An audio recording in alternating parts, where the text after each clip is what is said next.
Bombay high court ने कंगना रनौत के office में तोड़फोड़ को लेकर बीएमसी को फटकार लगाई। हाईकोर्ट ने पूछा, जब मालिक मौजूद नहीं था तो बीएमसी ने उसकी संपत्ति में प्रवेश कैसे किया।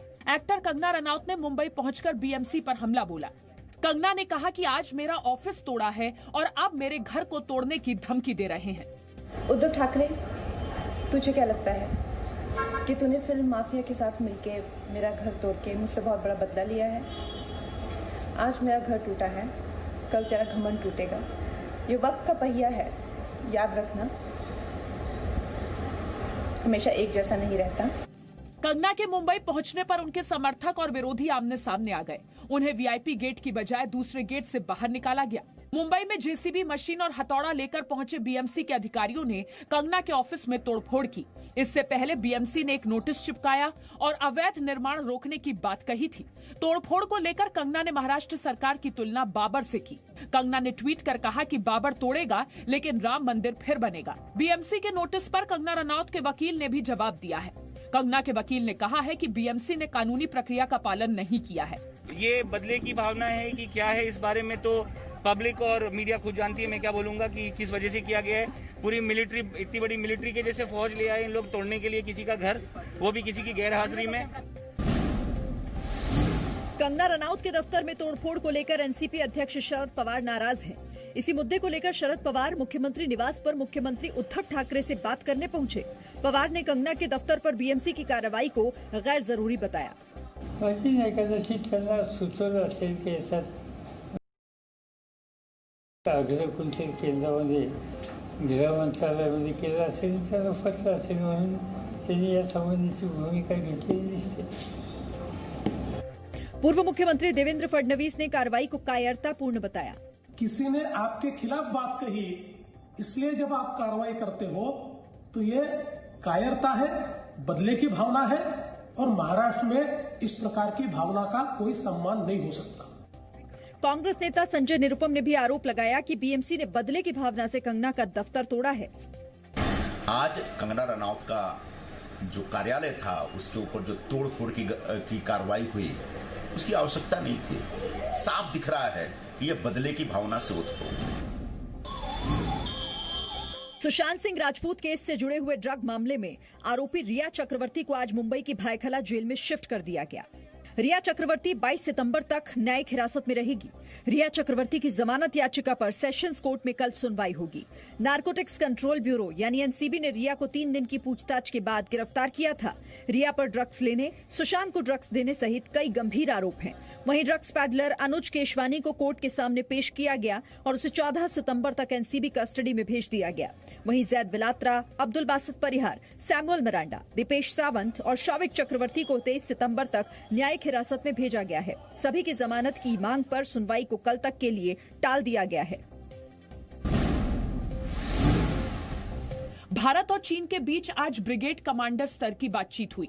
सोमवार को वास्तविक नियंत्रण रेखा पर फायरिंग के बाद दोनों देशों के बीच पहली बार बातचीत हुई। ब्रिगेड कमांडर स्तर की बातचीत 4 घंटे चली, लेकिन दोनों पक्ष किसी नतीजे पर नहीं पहुंच सके। सूत्रों के मुताबिक भारत ने बातचीत के दौरान चीन के सैनिकों के आक्रामक व्यवहार का मुद्दा उठाया। भारत ने बातचीत के दौरान चीन के सैनिकों के पास मौजूद भाले और कुल्हाड़ी जैसे हथियारों का मुद्दा भी उठाया। सूत्रों के मुताबिक चीन के सैनिक हथियारों से मनोवैज्ञानिक दबाव डालने की कोशिश कर रहे हैं। लद्दाख में वास्तविक नियंत्रण रेखा पर चीन के सैनिकों की घुसपैठ की कोशिशें जारी हैं। सूत्रों के मुताबिक चीन के सैनिकों ने 8 सितंबर को भी घुसपैठ की कोशिश की थी। मुखपरी विवाद के ठीक दूसरे दिन भी चीन की तरफ से घुसपैठ की नाकाम कोशिश की गई। इस बार चीन के सैनिक पैंगोंग झील से भारतीय सीमा में घुसने की कोशिश कर रहे थे। फिंगर 4 से आगे बढ़ने की कोशिश में थे चीन के सैनिक। 8 सितंबर को चीन के सैनिक 2 मोटर बोट पर सवार होकर आ रहे थे। चीन ने पैंगोंग झील के पश्चिमी किनारे पर 4 मई को बढ़ना शुरू किया था। इसके बाद भारतीय सैनिकों के साथ उनकी झड़प हो गई थी।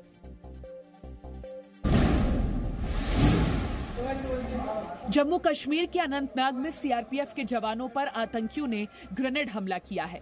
अनंतनाग के लाल चौक पर आतंकियों ने सीआरपीएफ की 40 बटालियन पर ग्रेनेड फेंका। हमले में एक सीआरपीएफ जवान घायल हो गया। घायल जवान का इलाज चल रहा है। इलाके की घेराबंदी कर दी गई है और सर्च ऑपरेशन जारी है। फिल्मों के हीरो जी न्यूज पर दिखाए गए सुशांत सिंह राजपूत के 2 एक्सक्लूसिव वीडियोस पर पूरे देश से प्रतिक्रियाएं आ रही हैं। दोनों वीडियोस इस साल फरवरी के हैं, जिनमें सुशांत सिंह ड्रग्स के नशे में नजर आ रहे हैं और उनके साथ रिया चक्रवर्ती हैं।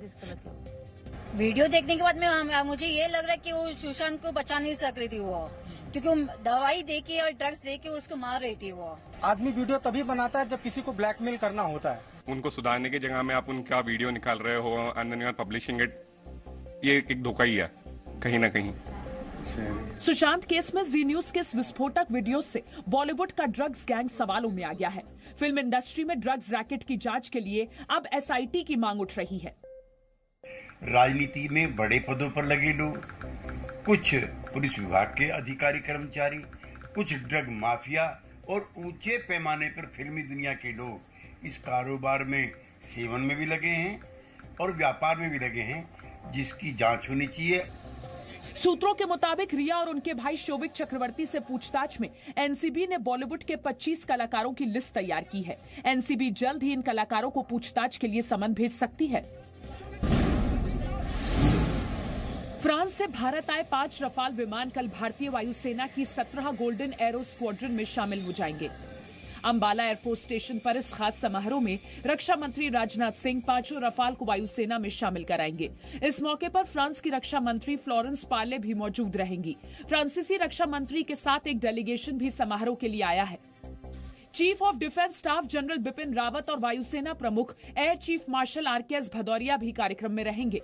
सूत्रों के मुताबिक लद्दाख में चीन के साथ बढ़ते तनाव को देखते हुए वायुसेना LAC के पास बनी हवाई पट्टियों और हेलीपैड का निरीक्षण कर लैंडिंग और टेक ऑफ की परिस्थिति चेक कर रही है, ताकि आपात स्थिति में इनका इस्तेमाल किया जा सके। भारत चीन के बीच जारी सीमा विवाद के दौरान विदेश मंत्री S जयशंकर मॉस्को पहुंच गए हैं। वो अपने 4 दिन के दौरे के दौरान यहां शंघाई सहयोग संगठन के विदेश मंत्रियों की बैठक में शामिल होंगे। विदेश मंत्री S जयशंकर ने आज शंघाई सहयोग संगठन यानी SCO की बैठक से अलग किर्गिस्तान के विदेश मंत्री से मुलाकात की। विदेश मंत्री S जयशंकर ने कहा कि किर्गिस्तान के विदेश मंत्री चिंगीज एदरबेकोव के साथ SCO से अलग एक सार्थक बैठक हुई, जिसमें द्विपक्षीय और क्षेत्रीय हितों के मुद्दों पर चर्चा की। उनका ये दौरा रक्षा मंत्री राजनाथ सिंह की रूस यात्रा के महज कुछ ही दिनों बाद हो रहा है। ये भी बताया जा रहा है कि 10 सितंबर को भारत के विदेश मंत्री की यहां चीन के विदेश मंत्री से बातचीत भी हो सकती है।